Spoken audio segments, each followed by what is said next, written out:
when the Dead Sea Scrolls was discovered, it was written in 200 BC, and it contains all the Old Testament books except for Esther. For some reason, Esther is missing, and the whole Isaiah scroll was found. And what they saw was that it matches the Masoretic Text written 900 AD. So the Masoretic Text is what we use to get our English Bibles. Translation, this is the translation we got. So the earliest one is 900 AD.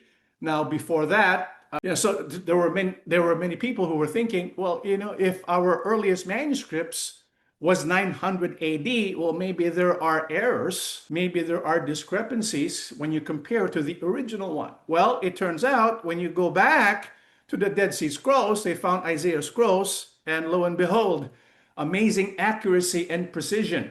And so it was virtually unaltered. It was the same content. And so this tells us that whoever the scribes who copied scripture all the way to the Masoretic text, they did a faithful job in doing so, in preserving the actual text. So the accuracy and consistency of the Dead Sea Scrolls, especially Isaiah 53, it gives us strong evidence that the prophecy was written before the events it describes. And it is as if the prophet Isaiah was a witness to the events of Yahushua's crucifixion and recorded them. And so that is Isaiah 53, 7-9. Let's go to the last stanza, which is Isaiah 53, 10 down to 12. This is what it says. Yet it pleased Yahuwah to bruise him, semicolon. You notice the semicolon?